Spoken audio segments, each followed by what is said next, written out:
What if you built a house with your bare hands? You poured the foundation, framed the walls, weathered every single storm, and meticulously designed every room. But then, the day finally came when it was time to move out. However, instead of carefully handing over the deed and showing the new owners where the pipes leak or how the quirky thermostat worked, you just left the front door wide open, dropped the keys in the grass, and walked away. Or perhaps even worse, you refused to leave at all. You just sat stubbornly in the living room while the new owners awkwardly tried to move their furniture in around you. It sounds completely absurd when we frame it around a house. No rational person would do that. Yet, this is exactly what happens every single day in the business world. We see these incredibly brilliant entrepreneurs, people who can navigate vicious market crashes, outsmart competitors, and survive global supply chain disasters, completely freeze when it comes to passing the torch.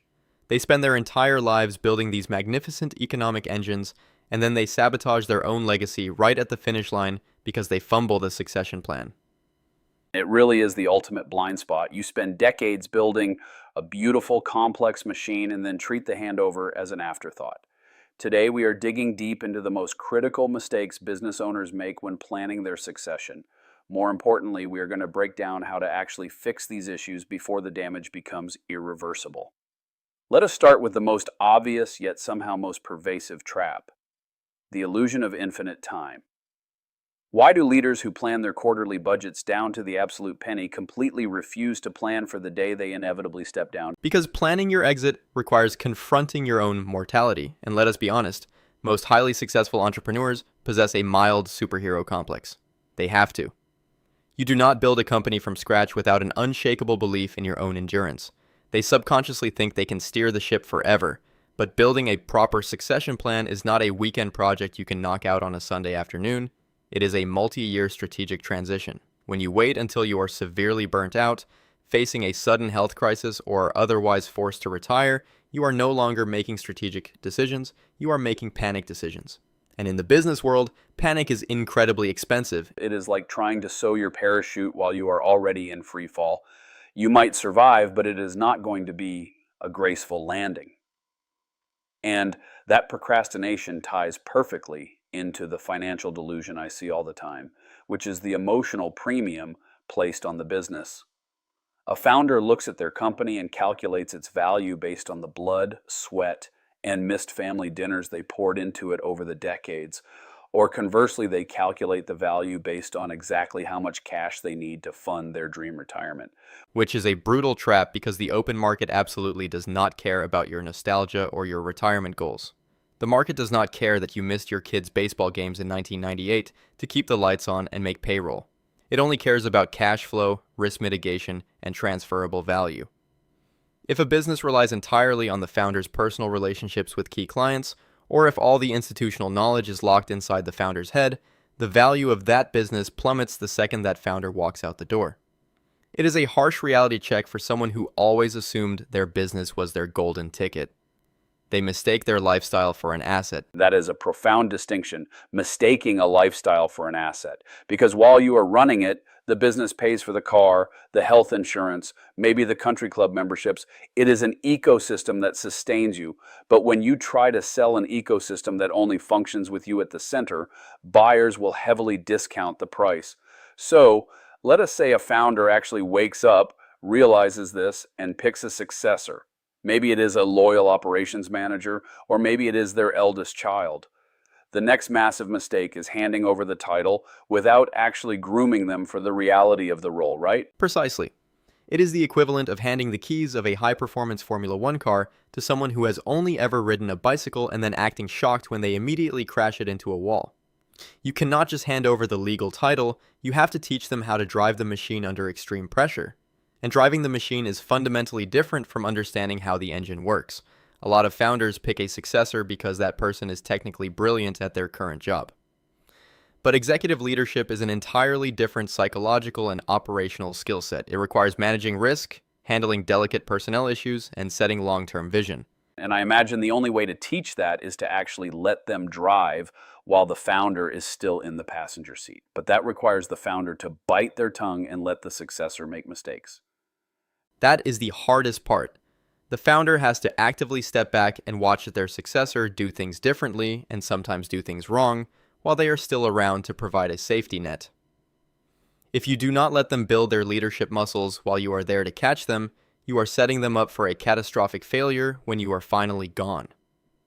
But instead of doing this, many founders become ghost executives. They officially step down, but they still show up at the office every day, they still check the emails, and they constantly undermine the new leader in front of the staff. It completely destroys the successor's authority. Which brings up another fascinating psychological barrier: secrecy. There is this pervasive, almost paranoid fear among business owners that if they announce a transition plan, the employees will panic and jump ship, or clients will instantly lose faith. So they keep the entire succession plan locked in a vault, sometimes literally until the absolute last minute. Why does transparency terrify them so much? Because they overestimate their own indispensability and underestimate their team's intelligence. Ironically, that secrecy creates the exact chaos they were trying to avoid. People are incredibly intuitive, especially employees whose livelihoods depend on the company. They know when something is shifting. The founder starts taking more Fridays off, or there are closed-door meetings with unfamiliar lawyers. When there is no clear communication, the rumor mill takes over, and the rumors are always worse than reality. The best talent leaves because top performers crave stability and upward mobility, not mystery. So by trying to protect the company from instability, they actually trigger a mass exodus of their best people. Exactly. Transparency actually builds immense trust. It tells your team, your vendors, and your clients that the business is bigger than just one single person. It proves that there is a solid, well-thought-out roadmap for the future. It transitions the company from a personality-driven cult to a deeply rooted institution. It is the difference between a carefully planned parade and a sudden fire drill. But even if a founder communicates beautifully and trains their successor perfectly, there is still the silent killer of succession planning, the structural and legal nightmare. People get so incredibly caught up in the emotional and operational handover that they treat the tax implications and legal structuring as a boring afterthought. Which is a fantastic way to inadvertently donate a massive portion of your life's work to the government.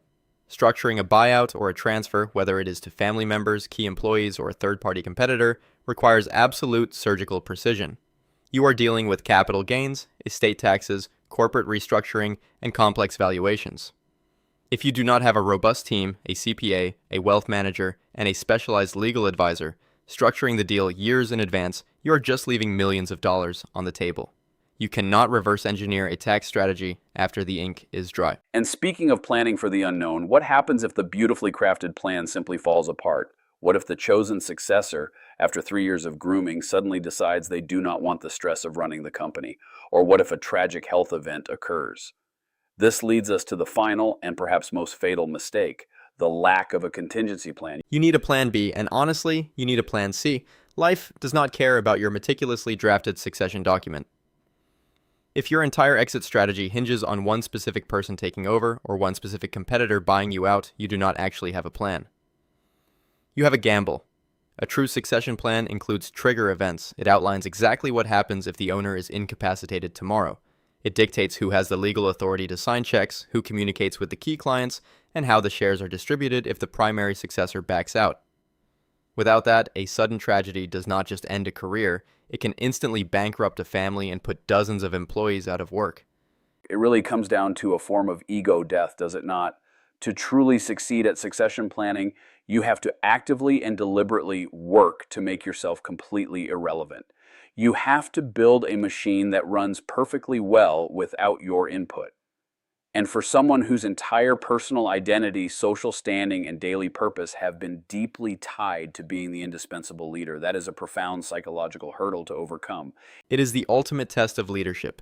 Anyone with enough grit and a good idea can start a business. Very few people possess the humility and foresight to build an institution. True legacy is not about how much the company desperately needed you while you were sitting in the corner office.